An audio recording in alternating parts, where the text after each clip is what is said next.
চারপাশে উৎসবের আমেজ, ভক্তদের ভিড়ে মুখরিত মন্দির প্রাঙ্গণ, ঢাক, ঢোল, শাঁখ, কাঁসার বাজনা। কারণ শারদীয় দুর্গোৎসবের মহা অষ্টমী আজ। মহা উৎসবে ঢাকার রামকৃষ্ণ মিশনে অনুষ্ঠিত হল ঐতিহ্যবাহী কুমারী পূজা। এবার কুমারী রূপে নির্বাচিত হয়েছেন 7 বছরের বয়সী লাবণ্য চট্টোপাধ্যায়। শাস্ত্রমতে তার দেবী নাম রাখা হয়েছে মালিনী। মণ্ডপে প্রবেশের সময় ভক্তদের কণ্ঠে ধ্বনিত হয় দুর্গা মাই কি জয়। ভক্তরা পঞ্চ উপকরণে আরাধনা করেন কুমারী দেবী মালিনী। শাস্ত্রমতে সব নারীর মধ্যেই বিরাজমান দেবী শক্তি, তবে কুমারী রূপে তা বিশেষভাবে প্রস্ফুটিত হয়। আজকের যিনি কুমারী হয়েছেন তার শাস্ত্রীয় নাম হচ্ছে মালিনী।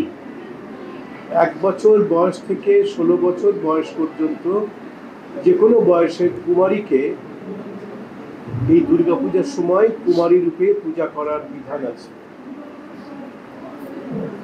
আমাদের যে কুমারী আজকে ঢাকা রামকৃষ্ণ মঠে তিনি কুমারী রূপে পূজিত হলেন, তার বয়স হচ্ছে 6.5 বছর এবং শাস্ত্রবিধান অনুসারে তার যে শাস্ত্রীয় নাম আজকের এই পূজার সময় সেটি হচ্ছে মালিনী। স্বামী বিবেকানন্দ 1901 সালে বেলুর মঠে দুর্গাপূজার সঙ্গে কুমারী পূজার প্রচলন করেন। সেই ধারাবাহিকতায় শত বর্ষ ধরে চলছে এই পূজা। কালকে প্রথম সপ্তমী পূজা চলে গেছে, আজকে দ্বিতীয় দিন অষ্টমী প্লাস কুমারী পূজা। আমার খুব ভালো লাগছে, কারণ কুমারী হলো আমাদের নারীদের শক্তির পূজা।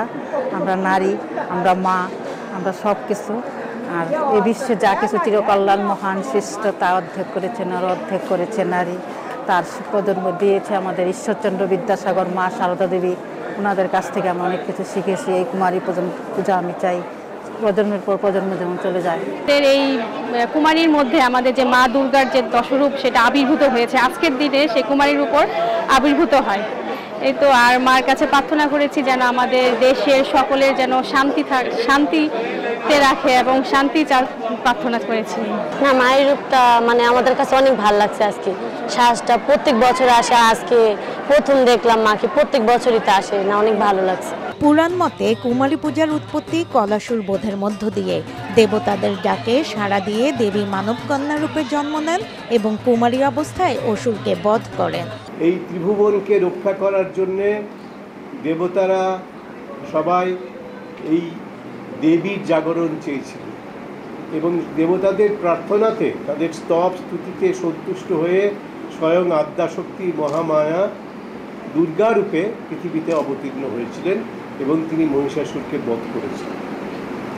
এটাই হচ্ছে মাহাত্ম্য।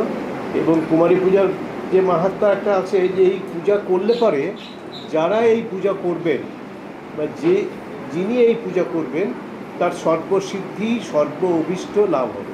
এভাবেই হাজারো ভক্তের অংশগ্রহণে সম্পন্ন হলো কুমারী পূজা। ফারহানা নীলা, সারা বাংলা .net, ঢাকা।